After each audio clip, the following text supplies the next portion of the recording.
हर लोगों को बताने का कार्य करना है। ये तो गुरु दक्षिणा है। लोग कहते हैं कि गुरु बनाया भैया तो क्या पाया आपने, गुरु बनाया तो गुरु को क्या दिया आपने। गुरु से तो बहुत कुछ पाते हैं, लेकिन कभी समय आता है कि गुरु को कुछ मांगते हैं। गुरु दक्षिणा आपने क्या दिया, बस गुरु की बात को एक दूसरे से बताइए, यही गुरु दक्षिणा है। तो ऐसे कितना लोगों ने सपने में देखते हैं, कहते हैं कि गुरु क्या करे, तो गुरु कहते हैं तुम मेरा काम करो, मैं तुम्हारा काम करूंगा। मैं बनी बनाए या बात नहीं कर रहा हूँ, मैं किसी गुरु बहन के मुख से मैं ये बात को सुना हूँ कि गुरु कहते हैं कि तुम मेरा काम करो, मैं तुम्हारा काम करूंगा। तो ये तो पहले ही साहब जी कहते हैं कि गुरु का आदेशिक काम है बताना। तो यानी गुरु के आदेश का पालन करना है। तो यही बात है कि एक दूसरे भाई बहन से जाकर बताना है कि आप शिव जी को गुरु मान लो भैया।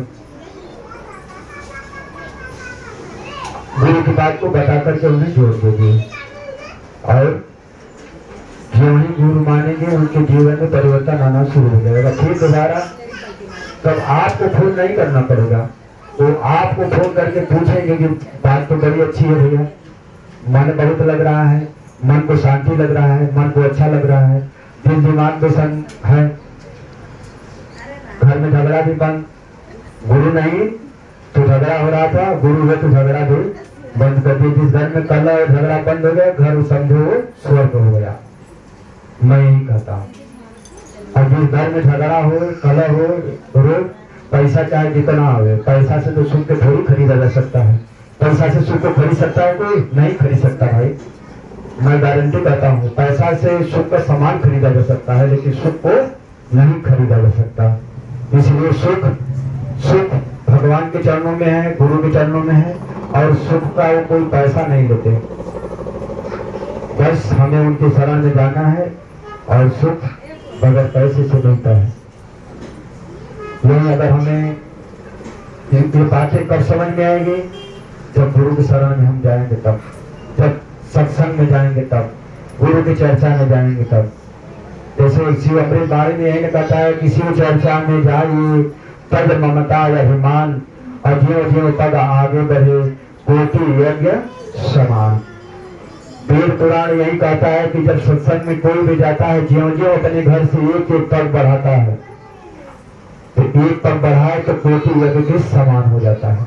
आप कितना पग चल करके गुरु की शरण में आए, जो जितना ही दूर से आता है उतना ही बड़ी उसकी तपस्या है। और जो घर के बगल से सीढ़ी चढ़ के आ गया, उसका तपस्या कम है। जो गंगरिया पार चल गया भैया, उसको तो अभी भूख लग रहा है और प्यास भी लग गई, तो उसकी तपस्या और बढ़ गई। कोई खाए पारा से आ रहा है तो उसकी तपस्या और हो गई, कोई अंधेरी से आएगा तो उसकी तपस्या और हो जाएगी।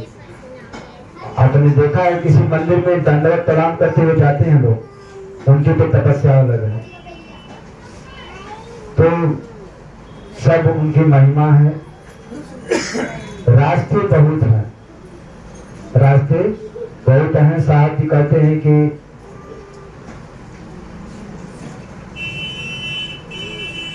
अगर जिस रास्ते को अगर आसान, अगर रास्ता मालूम हो जाए तो बहुत जल्दी पहुंच सकते हैं।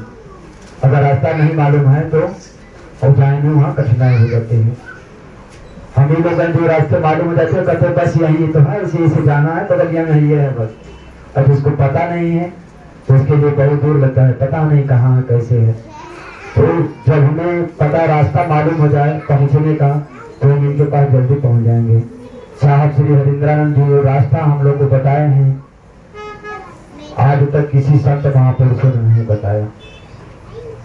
अगर जो कुछ भी महादेव से उन्होंने पाया, केवल अपने तक सीमित रखा, किसी को नहीं बताया। साहब जी गुरु माने, इस बात को सबसे बताया कि महादेव गुरु हैं और गुरु होने का काम करते हैं। मेरे गुरु हैं और आपके भी गुरु हो सकते हैं 3 सूत्र के माध्यम से। तो उन्होंने जनमानस में गुरु होने का ये संदेश भेजा कि महादेव गुरु हैं, आप लोग भी गुरु बनाइए। हर हर